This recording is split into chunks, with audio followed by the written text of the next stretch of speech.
விக்கி, சரி அதை விடு விக்கி. அம்மா, உனக்கும் எனக்கும் சண்டை ஏண்டா வந்துச்சு? சண்டை போட்ட நான் தான் உன்கிட்ட உடனே வந்து பேசிடுவேனேடா. அதை நீ தான் சொல்லணும். அதை நீயே தான் சொல்லணும். ஏன் சண்டை போட்ட, எதுக்கு வந்து பேசலன்னு. என்ன நடிக்கிறியா சத்யா? நீயே சண்டை போட்டுட்டு என்கிட்ட ஏன் சண்டை போட்ட, ஏன் சண்டை போட்ட நான் கேட்டுட்டு இருக்க நீ. சரி அதை விடு, அதை விடு சத்யா. நீ எப்படி இருக்கா, எங்க இருக்கா, மேரேஜ் ஆயிடுச்சா? மேரேஜ் ஆயிடுச்சு. சத்யா என்ன சொல்ற? ஆனா நினைச்சேன் உனக்கு ஆயிருக்கும்னு நினைச்சேன். ஆனா எப்படியாவது உன்னை தேடி கண்டுபிடிக்கணும்னு நினைச்சிட்டு தான் இருந்தேன். ஆனா இன்னைக்கு உன்னை பாப்பேன்னு நினைச்சே பார்க்கல. சத்யா மேரேஜ் ஆயிடுச்சா? ஆயிடுச்சுன்னு தான் சொல்றாங்க, ஆனா எனக்கு எதுவும் தெரியாது. என்ன சொல்றா? உனக்கு எதுவும் தெரியாதா? ஆமா விக்கி, எப்படி உனக்கு தெரியாம நடக்கும்? எனக்கு இப்போ ரீசெண்டாக ஒரு சின்னது ப்ராப்ளம் வந்துச்சு. அந்த ப்ராப்ளம்னால எனக்கு முன்னாடி நடந்த எதுவுமே ஞாபகம் இல்லை. ஒரு 10 இயர்ஸ் பேக்கு எதுவுமே ஞாபகம் இல்லை விக்கி. 10 இயர்ஸ் முன்னாடியா? அதான் விக்கி, உனக்கும் எனக்கும் என்ன நடந்துச்சு சண்டைன்னு எனக்கு தெரியல. அதனாலயா இருக்குமோ? அதனாலதான் உனக்கு எனக்கு என்ன நடந்துச்சுன்னு தெரியலையா? ஆமாம் விக்கி, இல்லைன்னா நான் ஏன் கேட்க போகிறேன்? சரி, என்ன நடந்துச்சுன்னு உனக்கு தெரியல, அதுக்கப்புறம் நீ ஹாப்பியா கல்யாணத்தை பண்ணியா? என்ன பண்ணேன் ஏது பண்ணேன்னு எனக்கு தெரியவே தெரியாது. கடைசியில் இப்போ நான் கண் விழிச்சு பார்த்தா 10 வருஷத்துக்கு முன்னாடி உள்ள ஞாபகம் மட்டும்தான் எனக்கு இருக்குது. ஆனால் என் மனசில் ஒன்று தோணிகிட்டே இருந்துச்சு, விக்கி எங்கே இருப்பான், விக்கி எங்கே இருப்பான் பார்க்கணுன்னு. ஆனால் யார்கிட்ட கேட்குறது? என் தங்கச்சிக்கு தெரியும் உன்னை பற்றி, ஆனால் அவகிட்ட கேட்க கூட எனக்கு பயமாக இருந்துச்சு. அவகிட்ட கேட்டால் எங்கே நம்மளை திட்டிடுவாளோ அப்படின்னு ஏதாவது ஒரு பயத்திலே நான் அவகிட்ட கேட்கவே இல்லை விக்கி. ஆனால் யோசிச்சுட்டே இருந்தேன் உன்னை எப்படியாவது பார்க்கணும்னு. ஆனால் அதுக்கிடையில் இவங்க தான் உன் ஹஸ்பண்டு, இவங்க தான் உன்னோட பிள்ளை அப்படின்னு சொல்லவும் எனக்கு ரொம்ப கஷ்டமாக இருக்குது விக்கி. அந்த இதே மைண்ட் செட் எப்படி நான் இன்னும் வெளியிலே வரல. என்ன சத்யா சொல்ற? உனக்கு குழந்தை வேற இருக்கா? ஆமாம், குழந்தை வேற இருக்கு. அதுவும் ஒரு குழந்தை இல்லை, 2 குழந்தைங்கிறாங்க. 2 குழந்தையா? மேரேஜ் ஆகி எத்தனை வருஷம் சத்யா? ட்வின்ஸு, ரெட்டை பாப்பா அப்படின்னு தான் சொல்கிறாங்க. மேரேஜ் ஆகி ஒரு 2 இயர்ஸ் இருக்கும் போல். எனக்கே தெரியல விக்கி, இவங்க தான் சொல்கிறாங்க. ஆனால் ஒன்று எனக்கு சின்ன வயசுலேருந்தே ஸ்கூல் படிக்கும்போதுலேருந்தே தெரியும். ஆனால் எப்படி நான் கூட சண்டை போட்டேன் என்னன்னு எனக்கு தெரியாது. உன்னை மிஸ் பண்ணிடக்கூடாது, உன்னை விட்டு பிரியக்கூடாதுன்னு நான் நினச்சிட்டே இருப்பேனே விக்கி. உன்கிட்ட கூட அடிக்கடி சொல்வேனே, எப்படி நான் பிரிஞ்சேன்? ஐயோ கடவுளே, என்ன சத்யா, இப்போ கூட நான் உன்னை பார்த்துட்டு அவ்வளோ ஹாப்பியான என்ன சத்யா, மறுபடியும் என்னோட சத்யாவை பார்த்துட்டேன், எப்படியாவது அவ்வளோ மேரேஜ் பண்ணிக்கணும் இப்போ கூட என் உள் மனசில் நினச்சிட்டு இருந்தேனே. ஆனால் அது ஒன்று நினச்சிட்டே தான் நான் இது வரைக்கும் மேரேஜ் பண்ணல, ஒன்றுமே பண்ணல தெரியுமா. என் வீட்டில் கூட அவ்வளோ ஃபோர்ஸ் பண்ணுறாங்க, முடியாதுன்னு நான் நினச்சிட்டு இருக்கேன் ஒன்றும் எப்படியாவது பார்ப்பேன்னு. ஆனால் கடைசியில் நீ இப்படி வந்து சொல்கிறிய சத்யா. ஆனால் விக்கி, அவங்க என்னோட மனசில் கிடையவே கிடையாது. ஏன்னா எனக்கு அவங்கள தெரியவே தெரியாது, எதுவுமே நடந்தது ஒன்றுமே புரியலல்ல. ஆனால் எனக்கு இப்போ வரைக்கும் நீ மட்டும் தான் ஞாபகத்தில் இருக்க விக்கி. அவங்க இல்லவே இல்லை. என்ன சத்யா சொல்கிற? 2 குழந்தை, அவங்க எப்படி? அதான் சொல்கிறேனே, 10 வருஷத்துக்கு முன்னாடி நடந்தது மட்டும்தான் எனக்கு ஞாபகம் இருக்குது.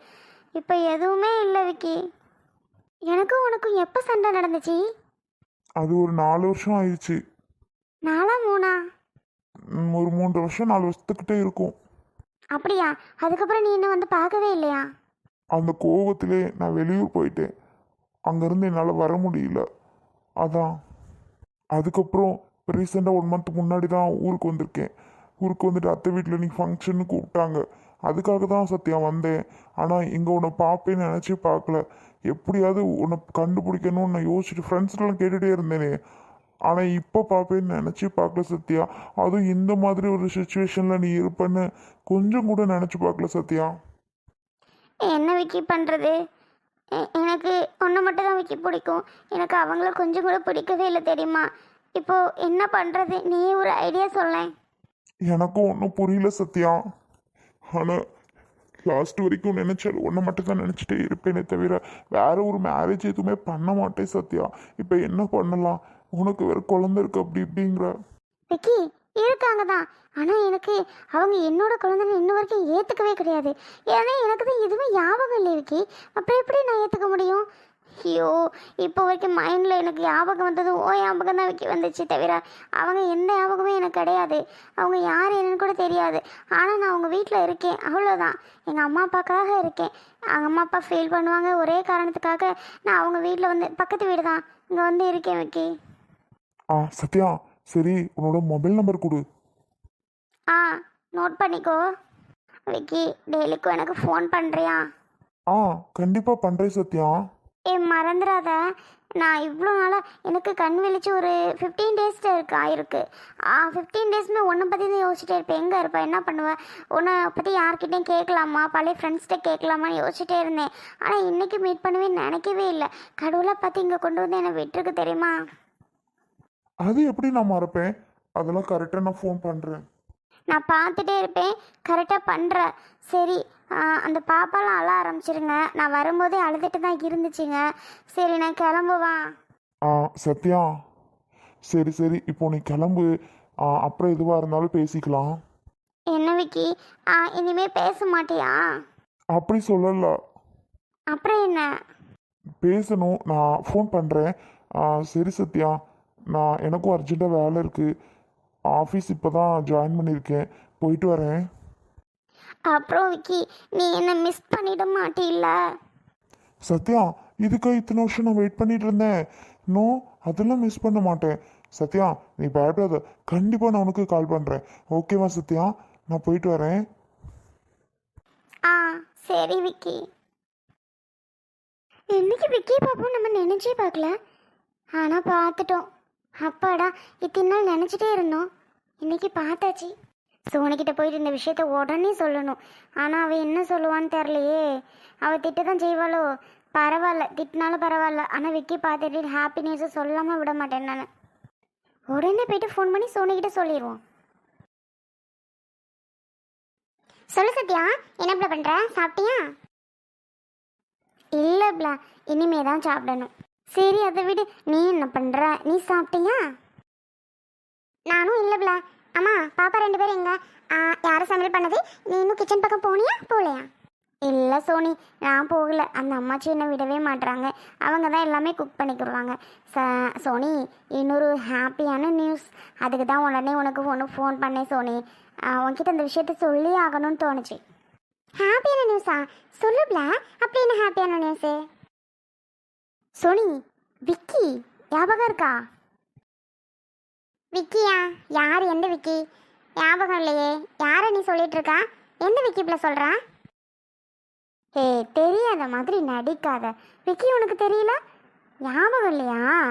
உன்னோட ஸ்கூலு விக்கி. அவனா? அவனை பற்றி ஏன் கேட்குற நீ? என்னப்ல, அவனை பற்றி ஏன் கேட்குற நீங்கிற? மூஞ்சியை பாரு, எவ்வளோ ஹாப்பியான நியூஸை சொல்லிகிட்ருக்கேன். இன்றைக்கி பார்த்தேன் தெரியுமா? எனக்கு விக்கி பார்த்ததும் அவ்வளோ சந்தோஷமாக போச்சுப்ல. சே, எவ்வளோ நாளாச்சு தெரியுமா நான் பார்த்தது மாதிரி எனக்கு தோணுச்சு தெரியுமா? எத்தனை நாள் நினச்சிட்டே இருந்தேன் நான், பார்க்கணுமேன்னு.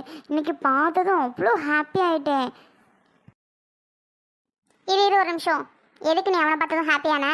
ஆமாம், அவனுக்கு இடையில ஒரு பிரச்சனை வந்துச்சு, ஞாபகம் இருக்கா? உனக்கு தான் 10 வருஷத்துக்கு முன்னாடி நடந்தது மட்டும் தானே ஞாபகம் இருக்கும். இடையில ஒரு 4 வருஷத்துக்கு முன்னாடி நடந்தது ஞாபகம் இல்லையோ? ஆமாப்ல, எனக்கும் விக்கிக்கும் என்ன ஃபைட்டு? அவனே சொன்னான். நீ தானே என்கிட்ட சண்டை போட்டுட்டு போனா, இப்போ வந்து பேசுகிற அப்படின்னா. எனக்கு என்ன சண்டைன்னு ஞாபகம் இல்லை. நான் மேக்ஸிமம் விக்கி கூட சண்டையே போட மாட்டேன் பார்த்தியா? எப்போ சண்டை போட்டேன் எனக்கு எதுவுமே புரியல. பாரு சத்யா, அவனுக்கு சரியான சண்டை வந்து அத்தோட பிரிஞ்சிட்டிங்க. சரியா? பிரிஞ்சுட்டு உன் போக்கில் இருந்தால் அர்ஜுன் மாப்பிள்ளை பார்த்து கல்யாணம் பண்ணி முடிச்சு எல்லாமே சால்வ் ஆகிடுச்சு. திரும்ப நீ அவனை பார்த்துட்டு இருக்காத சொல்லிட்டேன். இப்போ எதுக்கு? எங்கே போன நீ? எங்கே போய் அவனை பார்த்த? சொல்லு சத்யா, எங்கே பார்த்தேன்னு கேட்டேன். ஏன்ல இவ்வளோ கோவப்படுற? பக்கத்து வீட்டுக்கு ஏதோ ஆடி பூஜைக்கு கூப்பிட்டுருந்தாங்க. அதுக்கு இங்கே இந்த அம்மாச்சி போகணும்னு சொல்லியிருந்தாங்க. அங்கே போயிருந்தப்போ தான் பார்த்தேன். எவ்வளோ ஹாப்பி ஆகிடுச்சு தெரியுமா பார்த்ததும். சரி, நான் எதுக்காக சண்டை போட்டேன்னு உனக்கு தெரியுமா? அவன் கூட சண்டை போட்டதானே துளி கூட ஞாபகம் இல்லை. அதுக்கு முன்னாடி இருந்தது தான் ஞாபகமாகவே இருக்குது. அதனால் எனக்கு பார்த்ததும் ஹாப்பி ஆகிடுச்சு. சண்டை போட்டிருந்தா தான் நான் சீக்கிரம் சேர்ந்துருவோமே. சேர முடியாத அளவுக்கு சண்டை போட்டோம். ஆமாம், சேர முடியாத அளவுக்கு சரியான சண்டை போட்டு 2 பேரும் பிரிஞ்சாச்சு. அதுக்கப்புறம் நீ அவனை பற்றி பேசுறதே கிடையாது. இப்போ எதுக்கு பார்த்துட்டு ஓவராக ஹாப்பியாகி சந்தோஷமாக பேசிகிட்டு இருக்க நீ? இப்போ அவனை பார்த்துட்டு சந்தோஷப்படுறதுக்கு வேலையே கிடையாது சத்யா. தேவையில்லாமல் பண்ணிகிட்டு இருக்கப்ல நீ, அவ்வளோதான் சொல்லுவேன். சோனி, நான் இந்த பாரு, இந்த பிரச்சனையிலேருந்து கண் விழிச்சேன் பாரு, அப்போதுலேருந்து விக்கி ஞாபகம் தான் சோனி. நான் எப்படி உன்கிட்ட சொல்கிறதுன்னு நினச்சிட்டே இருந்தேன் தெரியுமா? ஆனால் நீ சொன்னால் என்கிட்ட சண்டை போடுவியோ அப்படின்னுட்டு தான் நான் சொல்லாமே இருந்தேன். இன்றைக்கி நான் நேரில் பார்த்ததும் உன்கிட்ட சொல்லியே ஆகணும்னு தோணுச்சுப்ல. நான் எதுவுமே உன்கிட்ட தானே ஷேர் பண்ணுவேன், உனக்கே தெரியும்ல. ஆனால் அதுக்கப்புறம் என்ன நடந்துச்சு எது நடந்துச்சுன்னு எனக்கு ஒன்றுமே தெரியலப்ல. ஆனால் பார்த்ததும் பேசணும் போல் தெரிஞ்சு ஃபோன் நம்பரே கொடுத்துட்டு வந்துட்டேன், எனக்கு ஃபோன் பண்ணுன்னு. சத்யா, அறிவு இருந்ததா நீ இப்படி பண்ணிட்டு இருக்கியா? அறிவு இருக்கா இல்லையா உனக்கு? யாரை கேட்டு நம்பர்லாம் கொடுத்துட்டு வந்திருக்கா? ஐயோ கடவுளே, இன்னைக்கு நான் அந்த மூஞ்சி வந்து தொலைஞ்சிச்சா? இங்கே பாரு சத்யா, நான் சொல்கிறத கேளு. கொடுத்ததெல்லாம் ஓகே, பட் கால் பண்ணாலும் அவாய்ட் பண்ணிடு சரியா?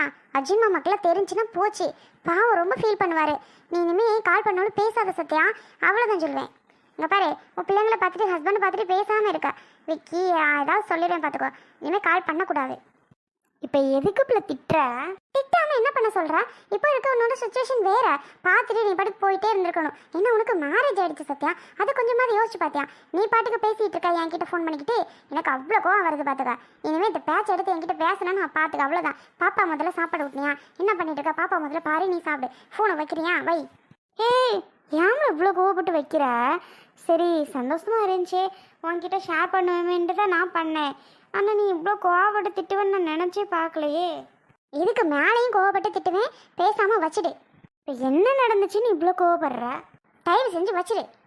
ஐயோ, இவன் என்ன லூஸ் மாதிரி பண்ணிகிட்டு இருக்கா? ஐயோ கடவுளை, திரும்பி ஏதாவது ப்ராப்ளம் வந்துருச்சா என்ன பண்ணுறது? இந்த விஷயம் அர்ஜுன் மாமாவுக்கு தெரிஞ்சுன்னா எவ்வளோ ஃபீல் பண்ணுவார் அவர்? இவன் என்ன ரொம்ப பேசுகிறா? சரி, ஹாப்பியாக இருந்துச்சு சொன்னோன்னா இவ்வளோ ஹாப்பி ஆவான்னு நினச்சேன். ஓவராக திட்டுறா.